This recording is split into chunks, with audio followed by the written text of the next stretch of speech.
नमस्कार साथियों। फिर एक बार आप सभी का स्वागत है आपके अपने चैनल ज्ञान गेट यूर एम पर। साथियों, आपका प्यार, आपका रिस्पांस बहुत अच्छा मिल रहा है। हम जल्द ही 1000 सब्सक्राइबर को टच कर रहे हैं। और दोस्तों, आपको सभी को ज्ञात होगा कि एग्जाम्स बहुत सारे डिपार्टमेंट की आ चुकी है। चाहे नवोदय विद्यालय हो, उसका यूडीसी, ओएस, एसओ की एग्जाम निकल चुकी है। साथ ही साथ आपने ये भी देखा होगा कि बहुत सारे विभागों की ऐड आने की प्रोसेस में है। तो सभी से विनती है कि अपनी तैयारी को बस जारी रखिए। हो सकता है कि थोड़ी बहुत हमारी कंसिस्टेंसी कम पड़े, तो उसको टालना है हमको और आगे बढ़ते रहना है। तो चलो दोस्तों, शुरू करते हैं आज का पहला सवाल। पर हाँ, अगर अभी तक किसी ने मेरे चैनल को सब्सक्राइब नहीं किया है तो सब्सक्राइब करिए, अपने दोस्तों में शेयर करिए, लाइक करिए। और आपके जो भी सुझाव हैं मुझे आप कमेंट्स के माध्यम से, मेल के माध्यम से बता सकते हैं। ज़रूर बताइए, आपके सुझाव सादर आमंत्रित हैं। तो आज का हमारा पहला सवाल, what is the frequency eight which a government servant may have his eyesight tested. मतलब एक सरकारी कर्मचारी अपनी आंखों को कितनी बार चेक करवा सकता है ताकि उसके पैसे उसे रिटर्न हो सके। तो इसका सही आंसर है वंस इन एवरी 3 इयर्स। हर 3 साल में एक बार जो है सरकारी कर्मचारी अपनी आंखें चेक करवा सकता है। तो इसका सही आंसर ये था, वंस इन एवरी 3 इयर्स। हमारा अगला सवाल, a claimant can appeal to the central government within 45 days. कितने? 45 डेज में from his claim for medical attendance is rejected by a controlling officer. समझ लो कोई कंट्रोलिंग ऑफिसर ने किसी कर्मचारी का, सरकारी कर्मचारी का जो क्लेम है मेडिकल अटेंडेंस से रिलेटेड, वो रिजेक्ट कर दिया। तो 45 दिन में वो अपील कर सकता है। तो ये 45 दिन शुरू कब होते हैं? तो इसका सही आंसर है option number C, date of receipt of the rejection order. मतलब जिस दिन उसको वो रिजेक्शन ऑर्डर मिलता है, उस दिन से अगले 45 दिनों के भीतर वो क्लेम को फिर से अपील कर सकता है कि उसको क्यों रिजेक्ट किया गया है। हमारा अगला सवाल, when can cases of prolong treatment not recurring hospitalisation be refer to the OPD. Out patient treatment जो है वो कब की जा सकती है? तो इसमें जो कभी कभी क्या होता है कि बहुत सारी केसेस में, जब यहाँ पे जो हमारा पहला ऑप्शन है कि when more than 4 consultations are required, 10 दिन के अंदर अगर 4 बार डॉक्टर से कंसल्टेशन करना है तब। When more than 4 visits are required within 10 days, या 10 दिन में 4 से भी ज्यादा विजिट्स की जरूरत है तब। When more than a course of 15 injection are required to be administered, अगर एक आधे पेशेंट को 15 इंजेक्शन का कोर्स है तो उस स्थिति में। तो इन उपरोक्त सभी स्थिति में जो पेशेंट है उसको प्रोलॉन्ग ट्रीटमेंट वाला जो पेशेंट है, हमने लास्ट वीडियो में देखा था, प्रोलॉन्ग ट्रीटमेंट मतलब जो 2 हफ्तों से ज्यादा ट्रीटमेंट चलती है वो प्रोलॉन्ग ट्रीटमेंट में आती है। तो वो ट्रीटमेंट वाला जो व्यक्ति है उसको नॉट रिक्वायरिंग हॉस्पिटलाइजेशन, उसको हॉस्पिटलाइजेशन की जरूरत नहीं होती, पर उसको आउट पेशेंट डिपार्टमेंट को रेफर किया जा सकता है। ये उपरोक्त तो सभी स्थितियों में। हमारा आज का अगला सवाल, inpatient treatment is permissible without consulting AMA in. मतलब इन पेशेंट ट्रीटमेंट ये कब परमिसिबल होती है? तो इसका सही आंसर है ऑप्शन नंबर डी, अगर पेशेंट गवर्नमेंट हॉस्पिटल में ट्रीटमेंट ले रहा है या रिकॉग्नाइज हॉस्पिटल में ट्रीटमेंट ले रहा है तो वहां पे मेडिकल अटेंडेंट जो है उसकी परमिशन की कोई जरूरत नहीं। हमारा आज का अगला सवाल, what are the charges that are reimbursed in case of admission in nursing home clinics as inpatient clinic run by AMS. अगर वो जो ऑथराइज मेडिकल अटेंडेंट है उसका खुद का क्लिनिक है और उसमें अगर पेशेंट भर्ती किया जाता है तो किस सूरत में रिम्बर्समेंट होता है क्या? तो इसका सही आंसर है नो रिम्बर्समेंट अलाउड। क्योंकि एएमए का क्लिनिक अगर वो प्राइवेट क्लिनिक में ट्रीट होता है, अगर वो गवर्नमेंट ग्रांटेड नहीं है, तो नो रिम्बर्समेंट अलाउड। हमारा अगला सवाल, charges of treatment for immunising and prophylactic purposes are refundable for which of the following communicable diseases. निम्नलिखित में से कौन से डिजीज जो कम्युनिकेबल है, मतलब संसर्गजन्य रोग है, जिसमें इम्यूनाइजिंग के भी चार्जेस रिम्बर्स होते हैं, रिफंड होते हैं? तो चाहे वो टिटनस हो, प्लेग हो, वुफिन कब हो, कफ जो है, खांसी हो जाती है, ये सभी केसेस में वो पैसे वापस मिलते हैं, पूरा अमाउंट रिफंडेबल हो जाता है। हमारा अगला सवाल, from which date is payment और reimbursement of medical expenses to central government pensioners allowed from two sources, visualization from insurance company and CGHS? ये महत्वपूर्ण सवाल है। किस तारीख से सेंट्रल गवर्नमेंट एम्प्लॉय को इंश्योरेंस कंपनी या दोनों सोर्सेस, गवर्नमेंट पेंशनर्स को जो है दोनों सोर्सेस से, सीजीएचएस रूल से भी और इंश्योरेंस कंपनी से भी रिम्बर्समेंट की स्थिति को अलाउ किया गया है? तो इसकी सही तारीख है 19/2/2009 से ये लागू किया गया। मतलब अगर कोई पेंशनर है तो अगर उसका कोई खर्चा होता है दवाइयों पे या मेडिकल ट्रीटमेंट पे, तो उसको सीजीएचएस से भी मिलेगा और इंश्योरेंस कंपनी से भी मिलेगा। मतलब उसको सेंट्रल गवर्नमेंट हॉस्पिटल रूल्स लागू रहेंगे और इंश्योरेंस कंपनी से वो क्लेम भी ले सकेगा। हमारा आज का अगला सवाल फिर देखते हैं। Which of the following type of dental treatment obtained at government hospital recognized under CS Medical Attendant Rules 1944 is reimbursable? दांतों की ट्रीटमेंट का नीचे में से कौन सा खर्चा जो है वो रिम्बर्सेबल है सीएस रूल्स के अनुसार? तो extraction, scaling and gum treatment, root canal treatment. Root canal treatment दांतों में की जाती है, एक्सट्रैक्शन है। तो उपरोक्त सभी केसेस में ये जो है सीएस मेडिकल अटेंडेंस रूल में रिम्बर्समेंट हो जाता है, सारा पैसा मिलता है। हमारा आज का अगला सवाल, what is the maximum ceiling limit for reimbursement of complete denture of one jaw?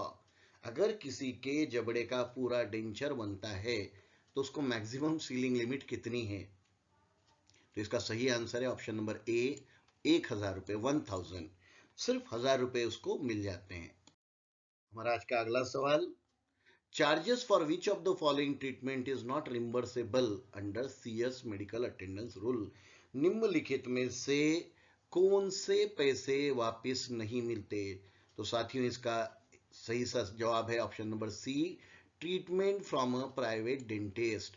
अगर आपने प्राइवेट डेंटिस्ट के पास दांतों का इलाज किया होगा तो आपको पैसे नहीं मिलेंगे। और आज का अगला सवाल, payment for purchase of artificial appliances is made by the administrative authority to. अगर कोई आर्टिफिशियल अप्लायंसेस है जो अगर हम लेते हैं, कोई पेशेंट को लगने वाली चीजें हैं, तो वो किस सूरत में उसका पैसा रिम्बर्स होगा?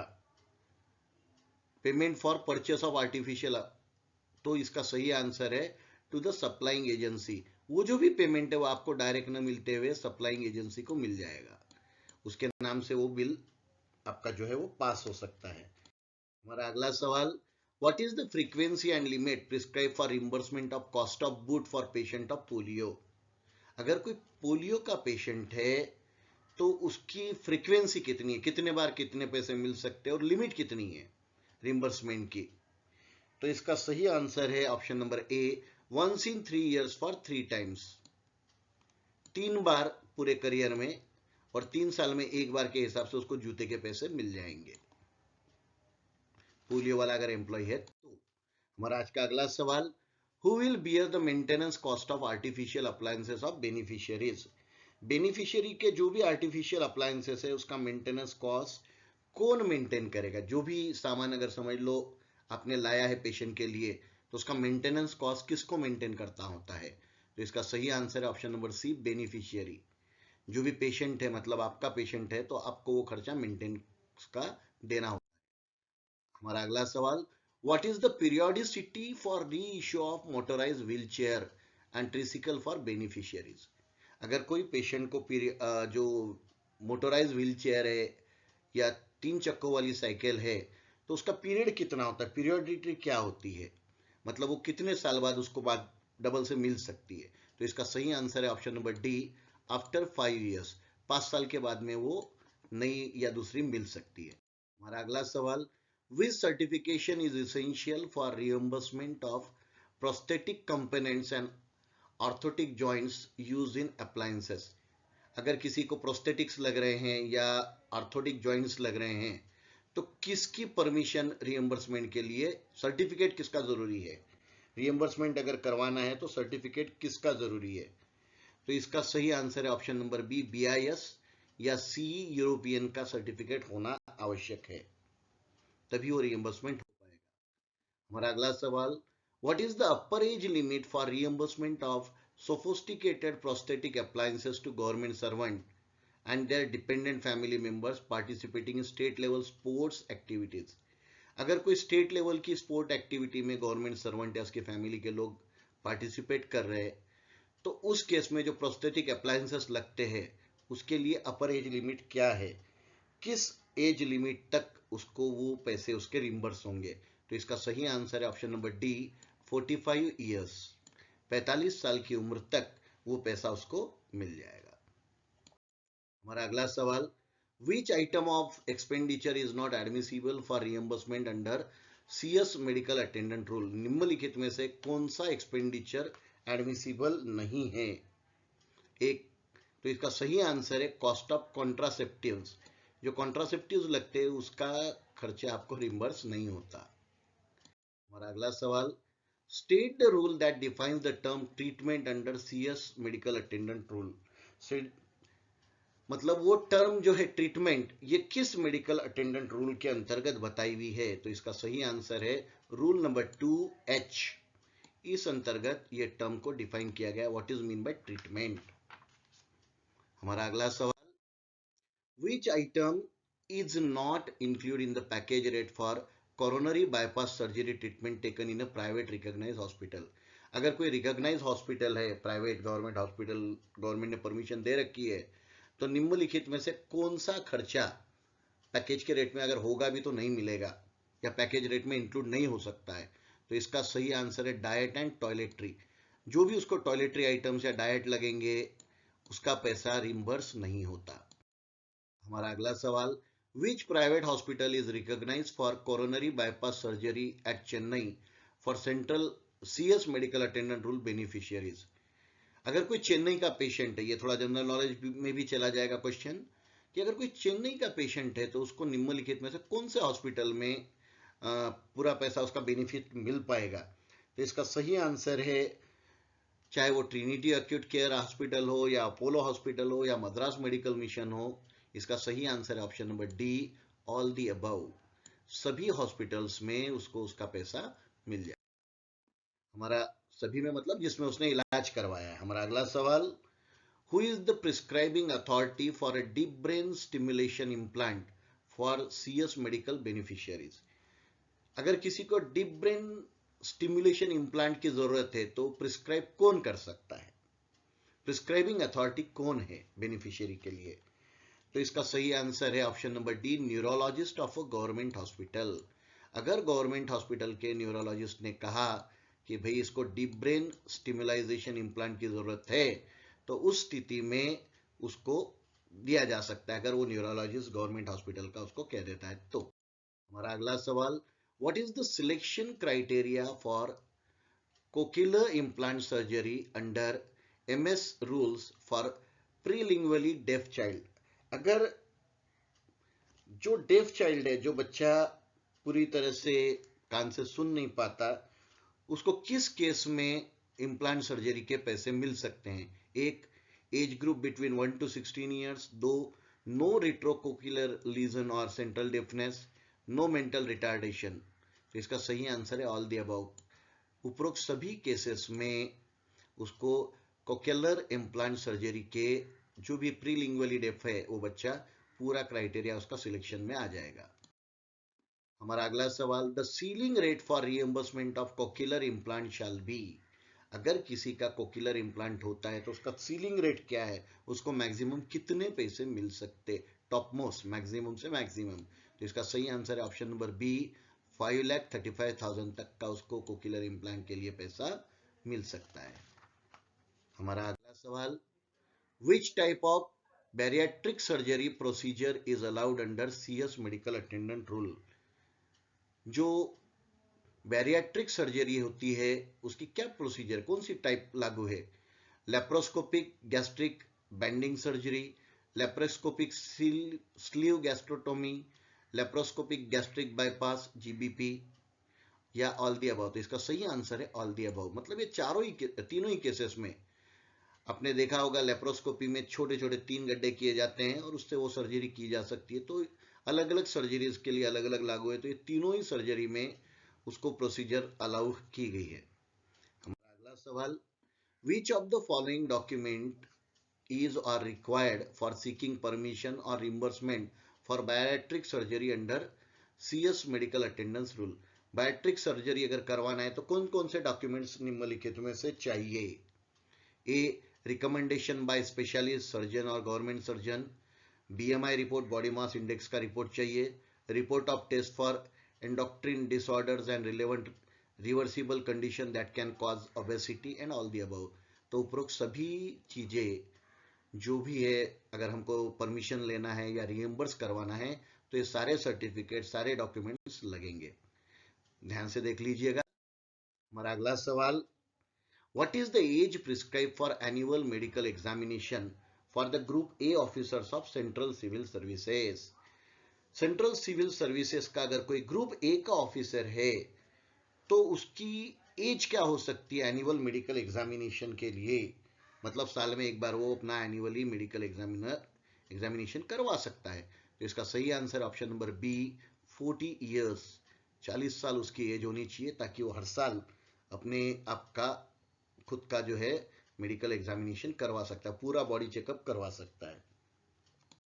हमारा अगला सवाल पिछले सवाल से रिलेटेड है, what is the package rate prescribed for the purpose of annual medical examination in respect of men and women officer respectively? अगर कोई सेंट्रल गवर्नमेंट एम्प्लॉय है, मेन एंड वुमेन, तो उसको एनुअली जो चेकअप करवाना है, बॉडी चेकअप करवाना है, मेडिकल एग्जामिनेशन करवाना है, तो उसको कितना पैसा रिम्बर्स होता है? तो इसका सही आंसर है ऑप्शन नंबर ए, 2000 एंड 2200। मतलब आदमी अगर है, जेंट्स अगर है तो उसको 2000 रुपए, और अगर वुमेन है, लेडीज है, तो उसको 2200 रुपए, 2200 rupees she can get for her medical checkup, annual medical checkup. और एनुअल मेडिकल चेकअप कब हो सकता है? After the age of 40 years, 40 साल के बाद में। तो हमारा अगला सवाल, state whether a central government servant is eligible to obtain medical treatment outside India under CS medical rules. क्या कोई सेंट्रल गवर्नमेंट एम्प्लॉय भारत के बाहर मेडिकल ट्रीटमेंट के लिए अलाउ किया जा सकता है? हाँ, किया जा सकता है, पर eligible under certification by the standing committee. अगर स्टैंडिंग कमिटी वो सर्टिफिकेट देती है कि उपरोक्त पेशेंट को भारत के बाहर के इलाज की आवश्यकता है, तो उसको अलाउ किया जा सकता है। हमारा अगला सवाल, identify the medical treatment taken abroad which is not eligible for reimbursement under CS medical attendant rule. निम्नलिखित में से कौन सी ट्रीटमेंट अब्रॉड में अगर कोई करवा लिया तो उसका मेडिकल रिम्बर्समेंट नहीं होगा? तो इसका सही आंसर है option number D, complicated delivery. Complicated delivery वाले केस में मेडिकल रिम्बर्समेंट नहीं होता। अगर वो फॉरेन में कराते हैं, इंडिया में कराएंगे तो मिल जाएगा, पर अगर फॉरेन में करवाते हैं तो नहीं मिलेगा। हमारा आज का आखिरी सवाल, who can be a member of the standing committee constituted for purpose of consideration of application of a central government servant for taking treatment outside India. मतलब जो स्टैंडिंग कमिटी डिसाइड होती है उसका मेंबर कौन हो सकता है? जो भारत के बाहर ट्रीटमेंट लेने के लिए जो भी डिसाइड करते हैं उसका मेंबर कौन हो सकता है? तो इसका आंसर है director general of health service in ministry of health in central government, joint secretary in ministry of health and family welfare, director general of arm forces medical services and all the above. उपरोक्त सभी लोग उस standing committee के member हो सकते हैं। तो दोस्तों, आज के लिए इतना ही। आप लोगों ने अभी तक अगर मेरे चैनल को सब्सक्राइब नहीं किया होगा तो उसको सब्सक्राइब कीजिए, लाइक कीजिए और बेल आइकॉन को प्रेस करिए, ताकि आप लोगों को वक्त रहते टाइम से मेरे सभी आने वाले वीडियोस का नोटिफिकेशन मिलता रहे। और अगर आपको कोई भी सब्जेक्ट पे वीडियो की आवश्यकता है, लगता है कि कोई सब्जेक्ट है जिस पे वीडियो बनना चाहिए, तो आप मुझे अपने सुझाव भेज सकते हैं। मुझे यूट्यूब के कमेंट बॉक्स में नीचे कमेंट करके बताइए। मैं कोशिश करूंगा कि आपके सभी सुझावों को पूरा करूं। अगर इसमें कहीं पे भी कोई इम्प्रूवमेंट या गलती लगती है तो आप मुझे ज़रूर बताइए, ताकि मैं अगले वीडियो में उसको दूर कर पाऊं। धन्यवाद।